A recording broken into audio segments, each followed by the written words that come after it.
my name is Fire Williams, Executive Director, Rely Supply Limited. I am also a certified safety instructor. With me, I have my colleague, the MD of Surveillant Fire Limited. He is an experienced safety professional. Both of us are members of the Institute of Safety Professionals of Nigeria. The title of this presentation is Understanding, Preventing and Fighting Fires, for your information. My first question is, what is a fire?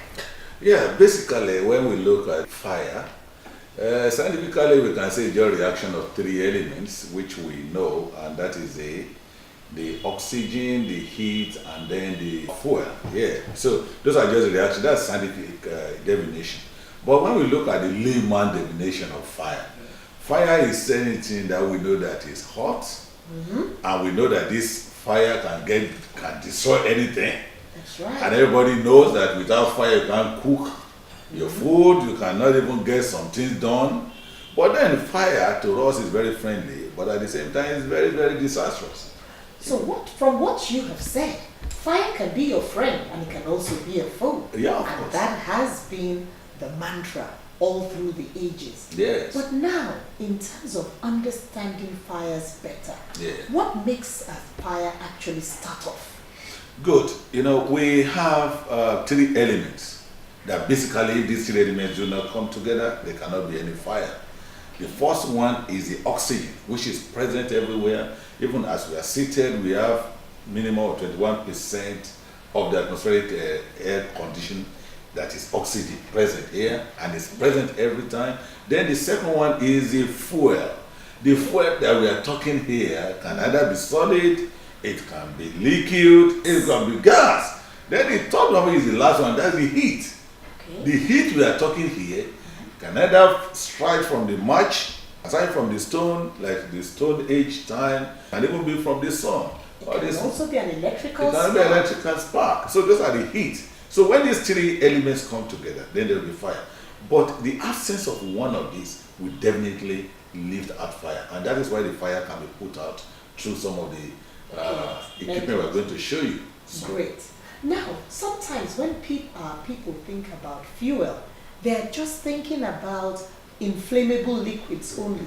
Can we explain household materials that could also serve as fuel? Can you give us some examples? Yes, for example, curtains, your tables, your carpets, your empty cartons, and if that is why it's very good that you have a good housekeeping. Good housekeeping means not just cleanliness, but a place for everything and everything in its place. So that is why you must make sure you have uncluttered homes, clear aisles, and of course the fire escape door should always be free and accessible at all times. So what is the responsibility of every individual towards fire prevention? Now, you know, the fire prevention is the responsibility of every individual. Let's take for example, as a fire expert, a fire engineer, I cannot just because I know how fire behaves, then I leave everything undone or I be careless with what I'm doing. As individual, you must be very, very careful. For example, we are in the era where we don't have fuel, like what we call the petrol, which is common, or the diesel that we use for our generator. When you keep this, you must keep it very far from where there is heat.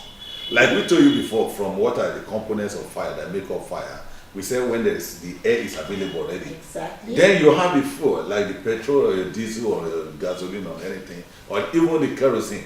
You must be able to keep it away from where you have heat. For example, where there is fire somewhere, for example, you must not be using naked light, not be playing with candles. Especially candles, yes. Not be using with that where you have your petrol kept.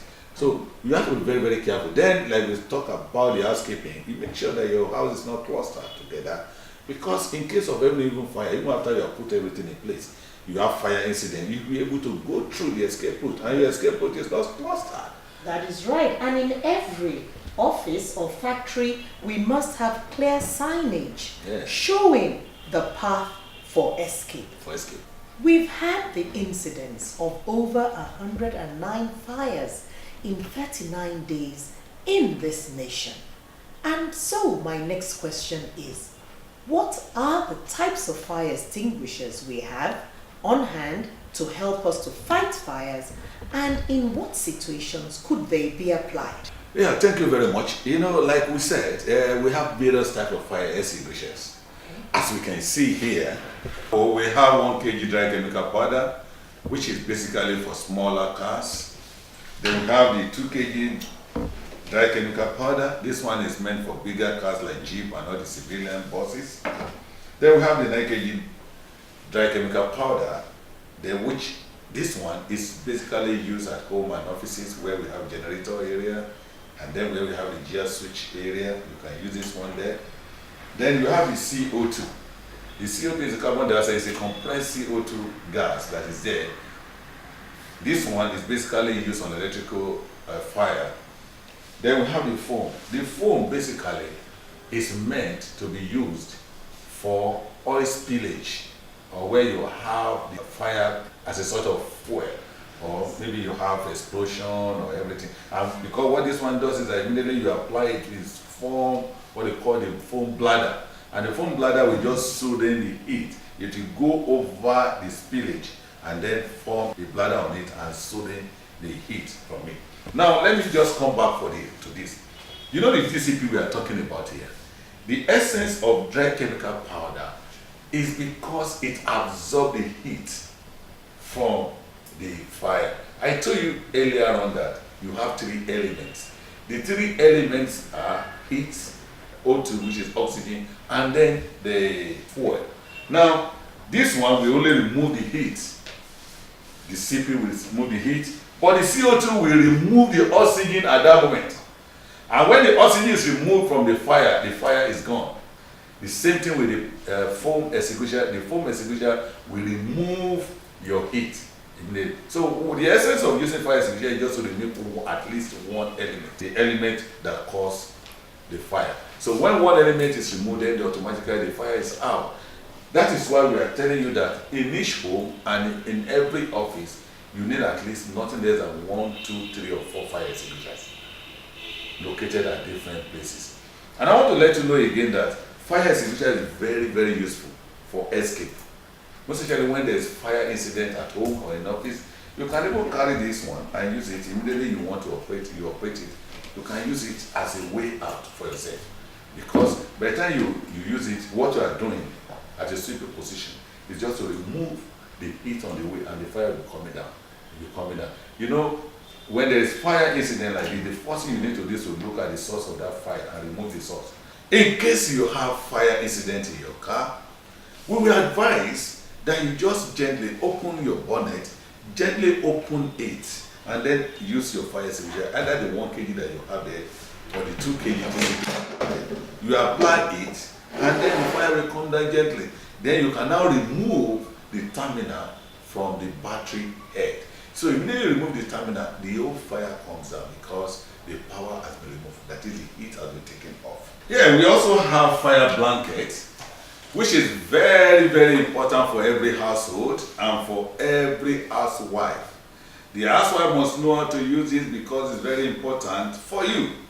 For example, if you are cooking inside a deep fried pan and there is fire, maybe you are frying egg, you are frying plantain, you are frying meat, there can be fire from the frying pan. What you do is just to remove this, because this is always hung by your kitchenette.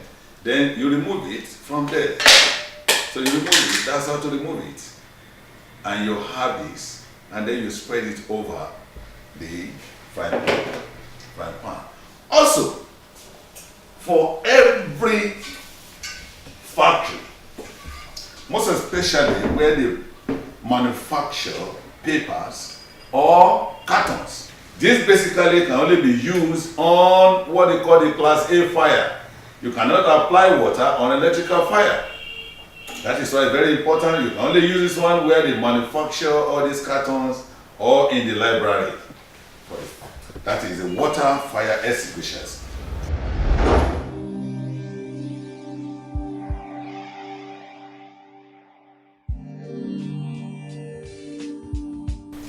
In summary, fire has been defined as the rapid combustion of oxidizable material. We have gone through the various types of fire extinguishers and their uses. We have told you that it takes 3 components for a fire to start. These are fuel, heat, and oxygen, and this is commonly referred to as the fire triangle. In order to fight a fire, you must remove one of the components of the fire triangle. Heat is removed by cooling with an agent such as water, where it is advisable, as you heard during the course of this presentation. For oxygen, you can remove that by smothering using an agent like the foam extinguisher or the fire blanket. And the fuel can be removed where possible in order to reduce the amount of material available for the fire to burn. In using a fire extinguisher, we have shown you how to use a fire extinguisher by using the PASS technique. P stands for pull the pin,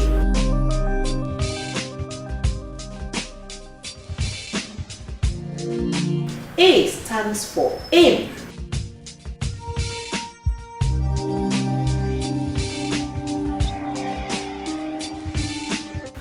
S stands for squeeze the handle or the levers of the fire extinguisher.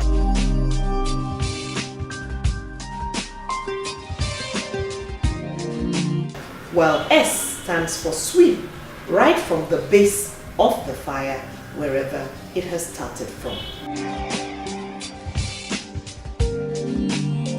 Lastly, the fire blanket should be the safety companion of every housewife. This presentation has been a collaborative effort between Rely Supply Limited, makers of first aid kits, and Surveillant Fire Limited, who offer a wide range of fire extinguishers. We are both your safety partners, and we wish you a beautiful day.